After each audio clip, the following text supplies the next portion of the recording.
ini adalah Land Cruiser Komando atau bisa dibilang dengan Land Cruiser FJ55. Kalau di Indonesia bilangnya Land Cruiser Komando. Nah, mobil ini itu dipakai harian oleh pemiliknya. Dan nggak cuma dipakai buat harian, tapi dipakai juga buat off-road.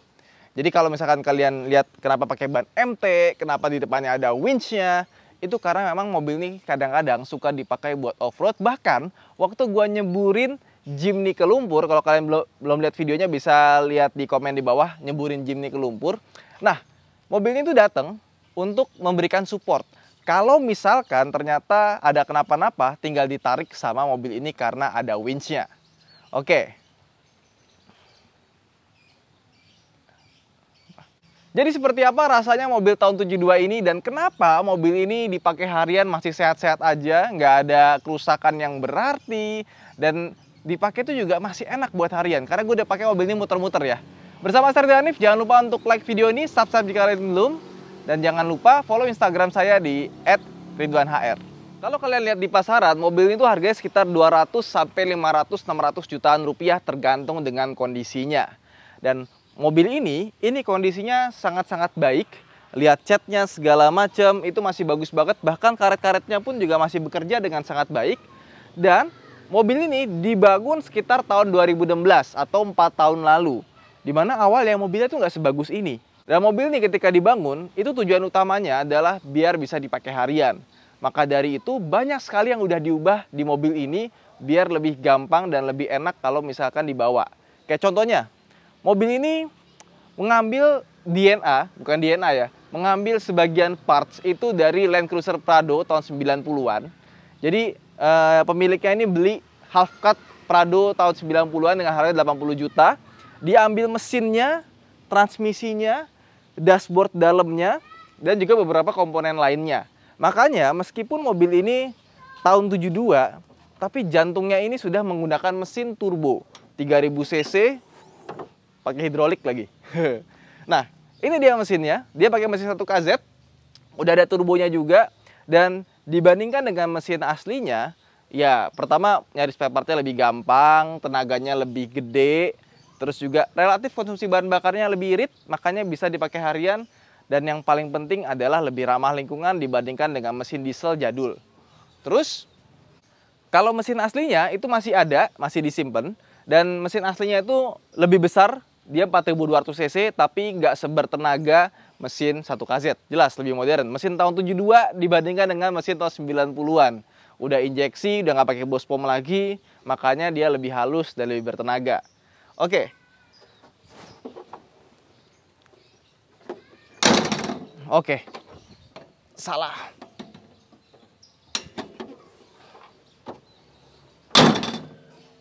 Mesti kenceng banget ya. Ntar, sekali lagi. Karena ini ada hidroliknya. Kurang kenceng ternyata. Kok keras banget ya? Gak bisa loh. Gimana, Mas? Bisa.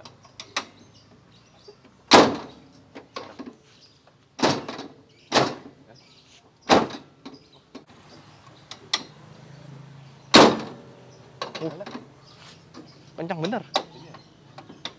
Tapi tetap nggak bisa. Oh alah. Gimana? Cuman ditekan, ini tarik. Jadi FJ55 ini sebenarnya adalah penerus dari Land Cruiser FJ40 series. Nah, FJ40 juga ada namanya FJ45 yang punya kabin lebih panjang ke belakang. Nah, ini penerusnya. Jadi FJ45 lanjut ke FJ55. Dan jujur aja, gue sama desain mobil itu suka. Kelihatannya apa ya, kayak timeless klasik gitu ya. Kelihatannya klasik, tapi dipandang itu sampai sekarang masih enak. Nggak kelihatan kayak kuno banget gitu. Ini masih kelihatannya tuh lucu gitu desainnya. Dan karena mobil ini dipakai harian, tentu saja beberapa perangkatnya itu harus modern, harus enak dipakai buat harian. Kayak contoh lampu. Lampunya ini dia pakai lampu dari Daymaker, jadi lebih terang. Dan di sini ada lingkar LED-nya ya. Terus klakson juga ada ganti. Ini ada dua di sini gede banget dan suaranya kenceng. Terus di bawah sini dia pakai winch juga buat narik kalau misalkan kejebak di lumpur atau buat tolongin mobil lain. Tapi sisanya kayak bumper segala macam ini semua masih sama, bahkan spionnya juga masih sama seperti aslinya. Cuma memang spionnya ini nggak kayak mobil-mobil zaman sekarang yang ada di pilar A.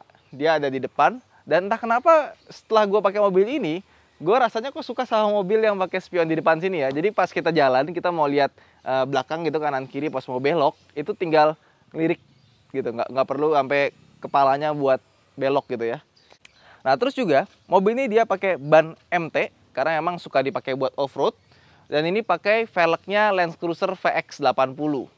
Katanya sekarang harganya lagi mahal nih Land Cruiser VX80 velgnya, bisa sampai 10 jutaan ke atas. Dan sisa-sisanya ini kayak misalkan lampu seinnya, terus lampu sein sini, itu semuanya masih sama seperti bawaan aslinya. Oke.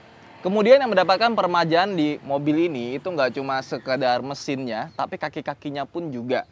Kayak misalnya remnya, dia sudah pakai rem cakram, empat-empatnya tuh rem cakram.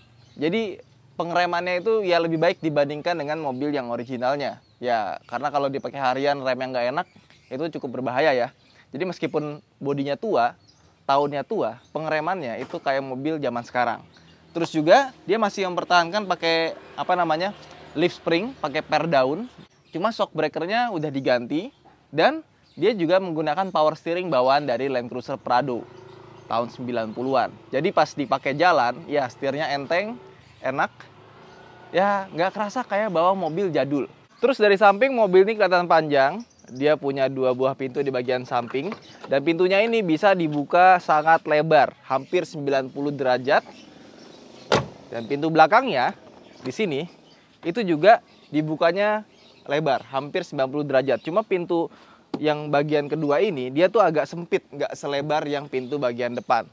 Dan uniknya lagi, mobil ini udah dibikin jadi power window di keempat buah pintunya. Jadi kalau misalkan kita mau bayar tol itu gampang, tinggal pencet langsung bisa ngetap. Tapi entah kenapa, dari samping mobil ini tuh kelihatan kayak mobil Amerika gitu, yang desainnya kotak-kotak gitu panjang. Mungkin kayak Chevrolet zaman dulu gitu ya. Tapi gue suka banget sama desainnya. Ini kelihatan kayak timeless klasik gitu ya. Nah sekarang kita lihat bagian belakangnya.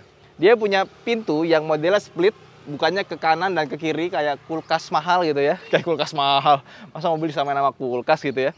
Dan ini plat nomor ya, ini serem nih. AD Jagal, yoi. Jadi bener-bener mobil penculik, bukan sekedar penculik tapi penjagal. Luar biasa ya.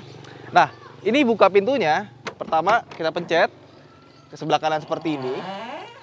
Oke. Dan yang sebelah kirinya, untuk membukanya kita harus pakai tuas di dalam sini. Kita naikin ke atas, baru bisa terbuka seperti ini. Nah, seperti ini cara membukanya. Dan kalau misalkan kalian mengeluh, mau masukin barang ke mobil tuh terlalu tinggi. Ini kurang tinggi apa? Ini tinggi banget tuh. Jadi kalau mau bawa barang dari bawah, naikinnya gini, taruh ke atas. Tinggi banget.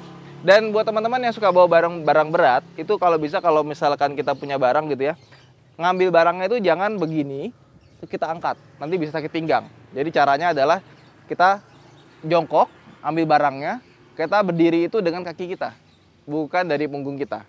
Ya, kapan lagi kalian dapat ilmu tentang bawa barang di channel otomotif.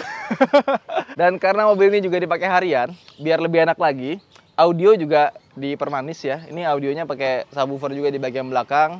Sama ada AC double blower di bagian belakang sini. Meskipun AC double blower jarang banget dipakai. Karena dari depan pun udah lebih dari cukup. Sekarang kita tutup lagi bagian belakangnya.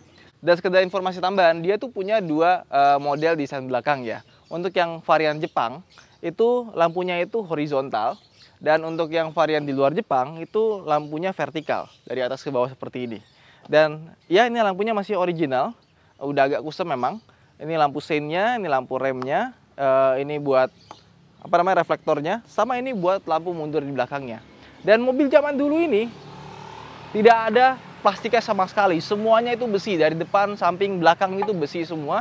Bahkan kemarin waktu Jimny lagi ngelumpur, mobil ini sempat diparkirin mundur, terus tiba-tiba belakang ada pohon gitu ya, duk gitu, bunyi kenceng. Lagi makan mie, ngeliat, wah apa tuh? Lihat, wah nabrak pohon.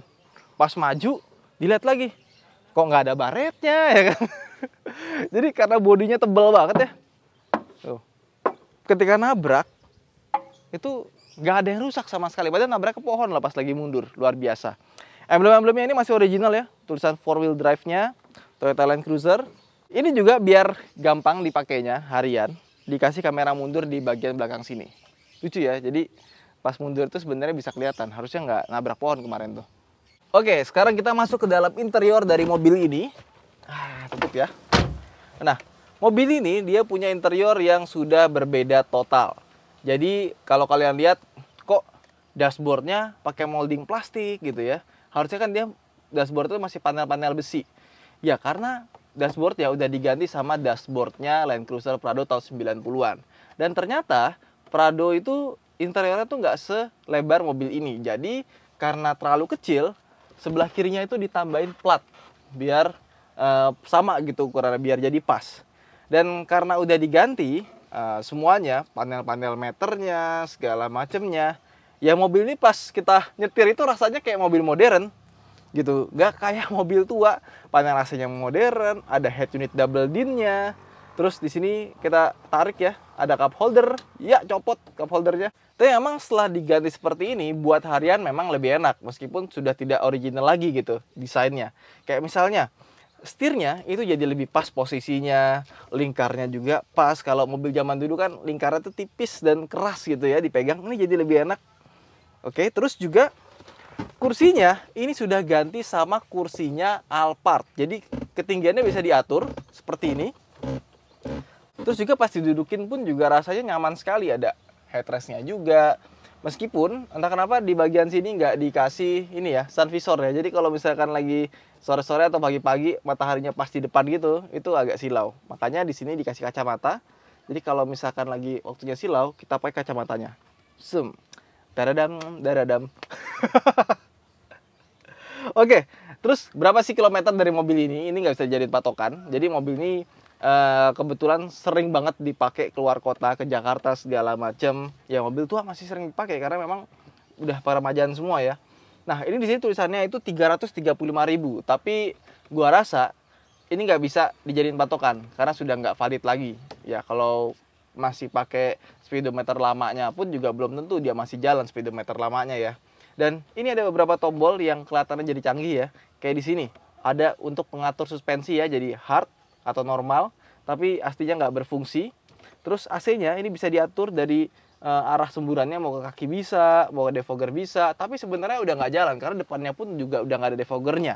Nah sekarang kita mau jalan aja, tapi sebelumnya ada disclaimer, ini yang namanya seat belt ini colokannya lagi bermasalah, jadi ya sudah kita tanpa seat belt aja jalannya.